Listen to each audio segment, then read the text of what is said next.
The movie begins as different people head to the train station, waiting for the train to arrive. A few moments later, the awaited train arrives, and they head inside the fully packed vehicle, continuing with their daily routines on their phones. Suddenly, strange things begin to occur as all the passengers begin to receive security alerts on their phones, and the train shakes as enters a dark tunnel, frightening all the passengers. A few minutes later, the train skids to a stop, causing a crash, and everyone falls unconscious. Once everyone came, they began to panic as they realized they were still alive and fought to get out of the cart. As soon as they step out, they realize their entire surrounding have changed. The civilization they had just come from completely disappeared. Panicking, the passengers begin to run around screaming for help and checking on their phones for updates. One of the passengers, named Yuto, whose occupation was a firefighter, starts aiding the injured people. He is assisted by Naoyo and Sei, who help him try to figure out what is happening. The three volunteers enter the tunnel, connected to the train, and come out the other side, only to witness that the world they knew was gone. Meanwhile, back in the city, authorities attempt to figure out what happened to the carriages carrying the passengers, as they had completely disappeared. Back in the strange land, the group returns and informs the other passengers what they have found. When panic erupts, Yuto suggests that they make a manifest of everyone for the sake of introduction. After waiting for hours with no rescue, the passengers begin to get restless and hungry.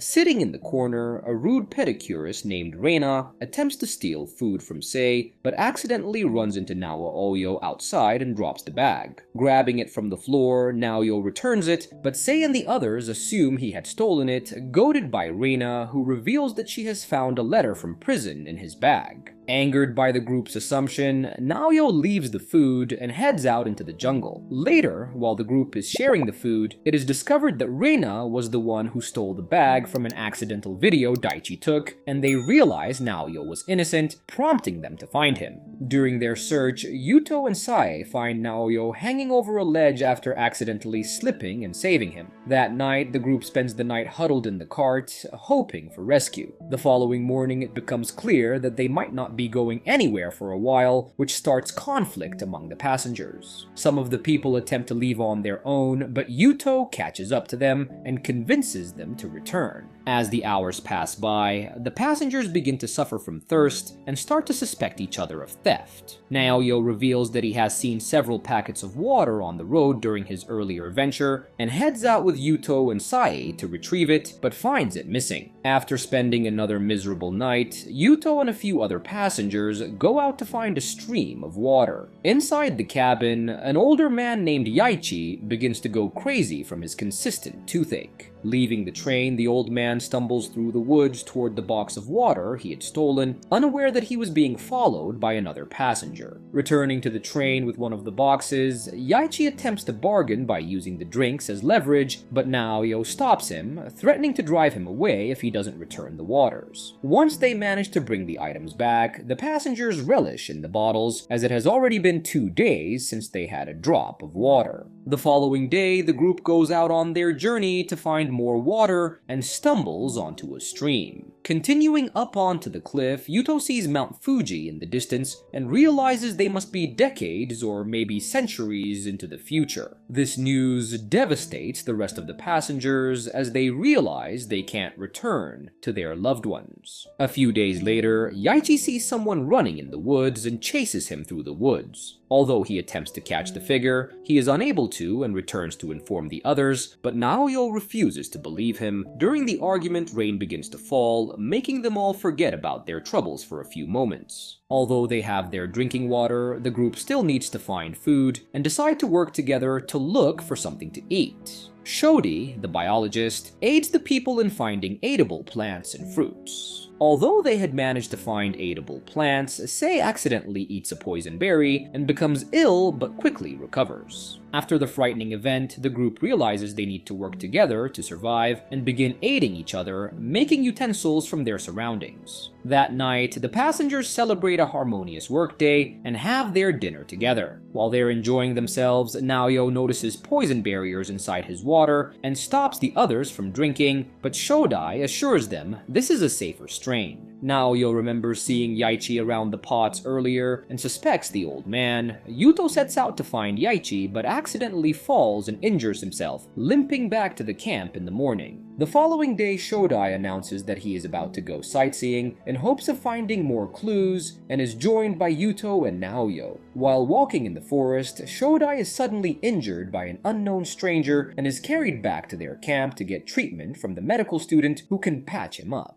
After night falls, a worried Naoyo strolls around the carriage and sees strange green glowing rocks in the area that immediately dim when he looks at them. The following morning, Shodai is feeling much better, which is a relief for everyone. Later, Yuto is walking around the woods when he runs into Yaichi, who has been missing for several days. He explains to Yuto that he used to work in a security company and would be valuable in creating traps to protect the community. Going around the camp, Yaichi shows the group how to set up the security measures. That afternoon, Yuto and Sa hear one of their traps go off and hurry towards the area to find what it had caught, shocked when they find a young boy there. The boy frees himself and escapes, followed closely by his pursuers. The boy gains some distance when they reach a stream and tells them to wait there while he gets his mother. After realizing their long disappearance, Naoyo searches for his friends and finds them waiting for the boy. A few moments later, the child arrives and asks them to follow him to a different train carriage that had landed a long distance away from their own. When they arrive, Yuto and his friends are welcomed by Yumamoto, the leader of the carriage's sixth group.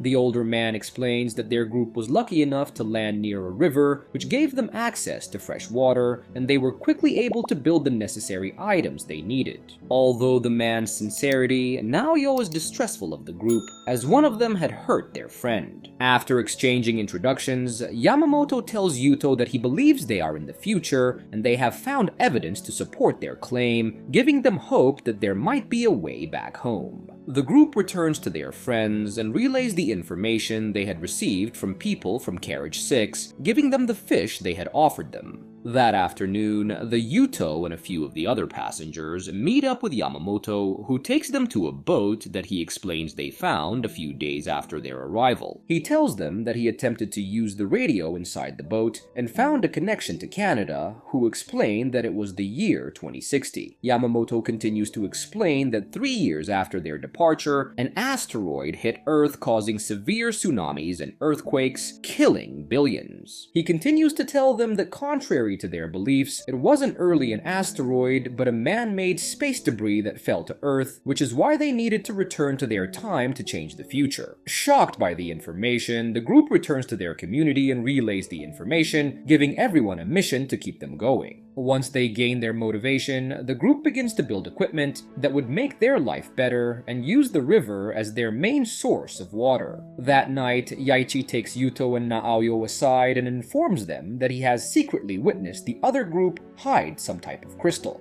The group goes out to investigate and find the claim to be true. A few minutes later, Yaichi is seen doing the same thing with Yamamoto, telling him that he would bring him information as long as he shared some food with him. Suspicious, Yamamoto sends some of his men to find it, but they are witnessed by Reina, who follows them accompanied by C, who accidentally falls and discovers a buried body. When Yamamoto's men almost catch the girls, Reina escapes and informs her group what had happened, urging the others to go after C. Yuto and Naoyo head to the second camp and hear Yamamoto's confession that he had killed one of the passengers who had been threatening the lives of the others. After hearing the truth, Yuto and Naoyo return to their camp to see if C has returned, but find that she is still missing. The information has the group outraged, pushing them to start a war with the other group. Calming everyone down, Yuto gives the order to spread out and search for C. Meanwhile, the lost girl is hiding in the abandoned boat when she hears Yamamoto arrive. Frightened, C quickly hides in a small cabinet and watches Yamamoto pretend to speak to someone on the radio, but she notices that the wires of the radio were cut.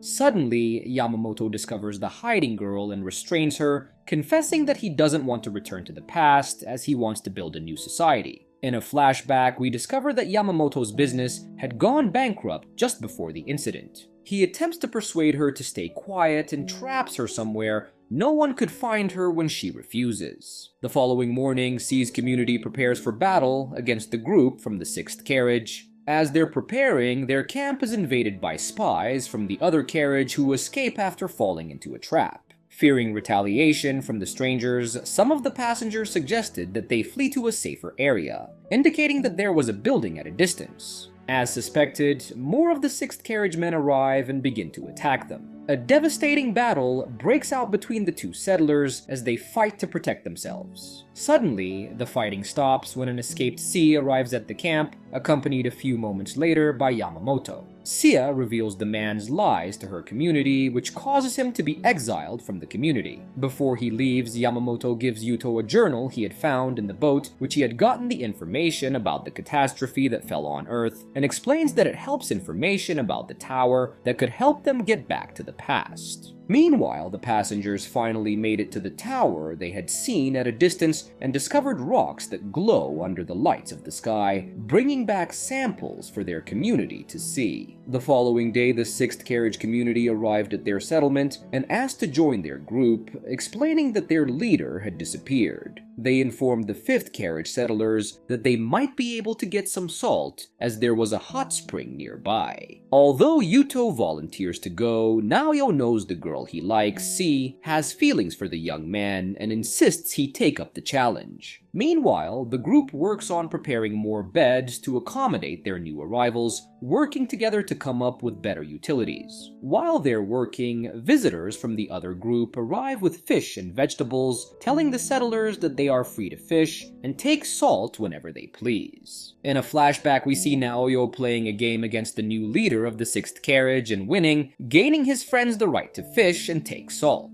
While fishing by the river, Yuto and Naoyo run into a man from the other group who shows them the glowing rock and tells them that it is part of a meteorite. Taking the information the man had given them, Yuto tells his community that the stones have a high magnetic energy, which is why they can be seen by the aurora caused by a disturbance in the magnetosphere. The young boy reveals that he had seen a shooting star the day of the incident, and a flashback to the past indicates that the flare was from a supernova explosion that sent the train into the future, turning the tunnel into a wormhole. One of the university students among the passengers explains that the energy released by the supernova was what sent them there, and the only way to return was to recreate the phenomenon. Meanwhile, Yaichi's mental state continues to deteriorate as he scours the area, living like a madman. Naoyo struggles with his feelings for C, watching her develop feelings for Yuto, which pushes him to the edge and forces him to take a long trip to the sea.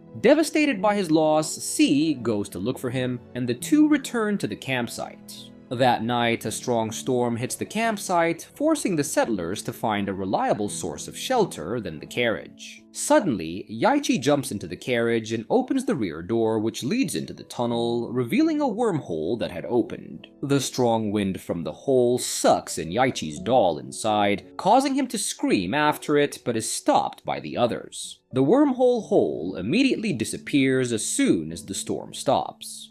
Realizing that the gateway would only open if they found a powerful energy source, the group begins to look for remaining power lines. After several days of searching, the group finally comes across a power grid with running power they can use to widen the open portal. Aided by the university student, the group works together to connect the electricity to the carriage, so the strong power would suck the whole carriage inside, keeping them from being disintegrated. The following night, the long-awaited storm begins to brew in the sky, giving them hope that their time to go home has finally arrived. Calling on the group from the 6th carriage, they urge them onto the train, telling them they have to hurry before the storm reaches its peak. While jumping into the train, an exhausted Naoyo is unable to make it as the storm keeps pushing his injured body. Giving up, he tells the group to leave without him, even though they have their hands reached out toward him. Suddenly, Yaichi appears out of nowhere and pushes Naoyo into the carriage, but chooses to remain in the future. As soon as the carriage doors close, the train is pulled into the wormhole at high speed, causing the passengers to rock in their seats. When the carriage finally arrives in the past, the door is opened, and the group sees construction workers who are surprised to see the lost train. They also realized they had accidentally arrived in the year of the disaster, giving them only a few months to save the world. The passengers go through several tests and questions to validate the truth of what they have witnessed in the future. Although they try to corroborate their story by showing officials the meteorite rocks and plants they had brought from the future, higher officials refuse to believe their story. Although the passengers don't have the trust of the officials, they capture the attention of the internet and a scientist who has been researching their disappearance for the past 3 years. Desperate to get the truth out, one of the passengers who had a high position in the government before the incident reaches out to her colleagues and pleads for them to listen, gaining their attention. As the group gathers, they find out that their efforts have finally made it to the right ears and that the government is already preparing a counterattack method to allow the asteroid to pass by Earth safely. On the day of the disaster, all the passengers gathered together and waited to see if they had managed to avert the catastrophe. While they anxiously wait, the military announces that they were successful in changing the trajectory of the meteorite, saving Earth from the disaster. Once the disaster had been averted, all the passengers returned to their lives, their minds altered forever by the events they had witnessed and having learned that kindness conquers all. And with that, the movie ends. We hope you enjoyed our recap. Like the video and subscribe to our channel for more amazing recaps. See you in the next one.